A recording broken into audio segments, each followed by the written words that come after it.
Hi, എല്ലാവർക്കും നമസ്കാരം. ഞാൻ എല്ലാവരും ഷാനാണ്. എന്താണ് എല്ലാവരുടെ വിശേഷങ്ങളൊക്കെ?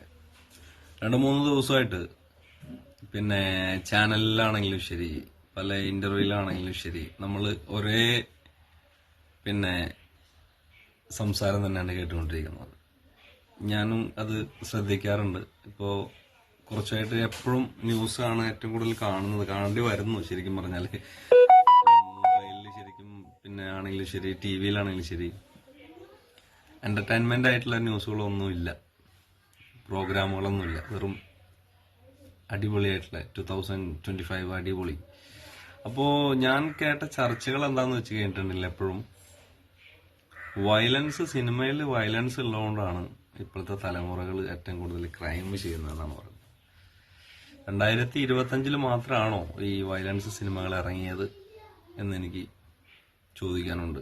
പിന്നെ നമ്മുടെ ചെറുപ്പത്തിലും നമുക്ക് അത്ര വയസ്സൊന്നുമില്ല, എന്നാലും പറയാം, നമ്മുടെ ഒരു 18, 19, 20 വയസ്സിലൊക്കെ അത്യാവശ്യം വയലൻസ് സിനിമകളൊക്കെ ഉണ്ടായിരുന്നു.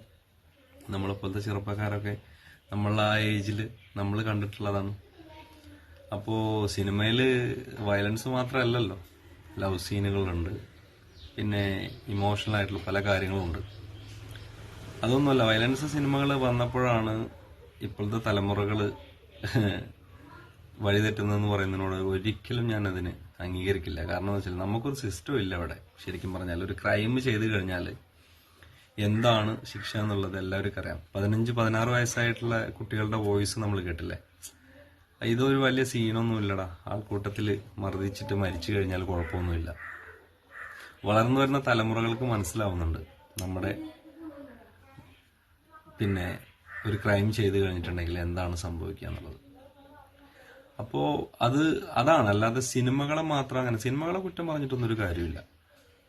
പിന്നെ പിന്നെ നമ്മുടെ ഗവൺമെന്റ് പിന്നെ ഉണ്ടല്ലോ, എന്ത് ചെയ്ത് കഴിഞ്ഞിട്ടുണ്ടെങ്കിലും, ഇപ്പോൾ ഞാൻ കഴിഞ്ഞൊരു വീഡിയോയിൽ പറഞ്ഞ പോലെ, പിന്നെ മരിച്ചു കഴിഞ്ഞാലും കുഴപ്പമില്ല, എക്സാം എഴുതിക്കണം. അതാണ് ഗവൺമെന്റിന്റെ ഏറ്റവും വലിയ ഒരു സ്ട്രോങ് ആയിട്ട് ഗവൺമെന്റ് എടുത്തൊരു തീരുമാനം.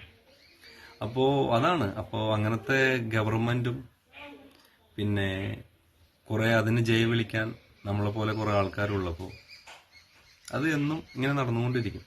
പിന്നെ ഞാൻ എപ്പോഴും പറയുന്ന പോലെ ഇതെല്ലാം നമുക്കൊരു വാർത്തകളായിട്ടാണ് മാത്രമേ നമ്മൾ ഇതിനെ കാണുന്നുള്ളൂ. പക്ഷെ നമ്മുടെയൊക്കെ ജീവിതത്തിൽ, നമ്മുടെയൊക്കെ വീട്ടിൽ വരുമ്പോഴും മാത്രമേ നമ്മൾ ഇതിനെ എതിരെ പ്രതികരിക്കുകയുള്ളൂ എന്ന് എനിക്ക് തോന്നുന്നു. എന്താണെങ്കിലും വയലൻസ് സിനിമയിൽ നിന്നല്ല. ഒത്തിരി സ്നേഹം, ഒത്തിരി സന്തോഷം. വീണ്ടും